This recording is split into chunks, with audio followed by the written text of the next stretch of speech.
time has accelerated. Time has left the gentle ebb and flow of gene transfer and adaptation that characterizes biological evolution, and instead historical time is generated.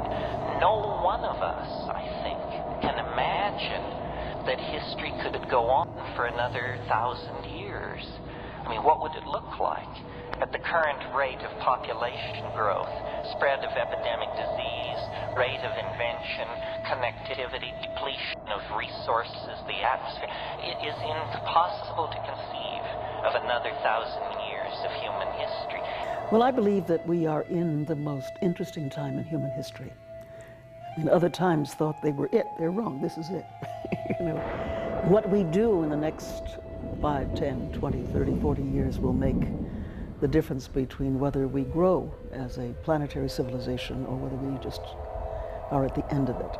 I think we're seeing examples of this as the systems of nature break down around us. Unprecedented changes in weather patterns, hurricanes, earthquakes, fires, and entire cities are decimated, and we have to draw upon the strengths of one another. It's teaching us about cooperation.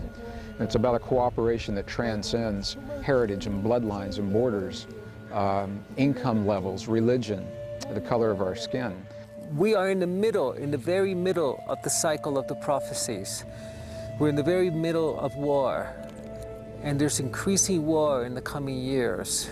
Countries that are not even involved in any conflict today will be drawn into conflict. The shamans are coming together with their prayers that this does not happen. I'm convinced that there is something going on here, and that the Maya, probably through their visionary capabilities using sacred plants and other shamanic techniques, were able to look into the future, and that's what governed their timing of their endpoint in their calendar. From the astrological point of view, or the astronomic point of view, it's a very significant date, right? I mean, there are certainly all these alignments, and you know, the center of the galaxy, and we see really the struggle for our future today, and it's not between East and West, or North and South, or capitalism and socialism, or religious and secular. It's between partnership and domination. We call on the heavens, we call on the mountains, we call on the earth, and we blow our prayers, and we surrender it to the wind. Whatever may come is what comes. One of the things that I see is that we seem to be coming up to a moment in time where these secrets are going to be revealed. In that time, we don't know how long these secrets and this information, this consciousness is going to be available.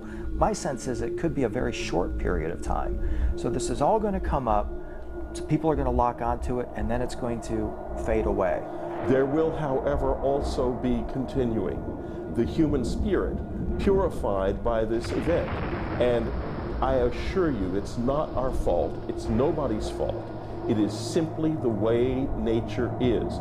When nature unfolds in the life of a conscious species, at this stage it can be very, very hard. All of our gods, all of our beliefs, all of our prayers, all of that, by the end of this event, will have been left behind.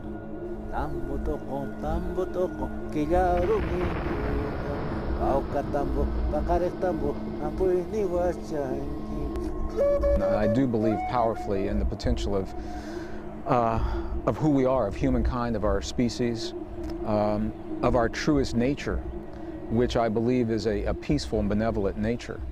And I also believe that we are a species of survivors, and when pushed to the limits and the extremes of what we experienced in our lives, that we betray our truest nature. Human beings lived like that for probably 500,000 years, with poetry, with dance, with mathematics, with magic, with story, with humor, but not with the paralyzing and toxic artifacts of the late evolving, machine-worshipping, linear, phonetic, alphabet, tight-ass, straight culture that we are a part of.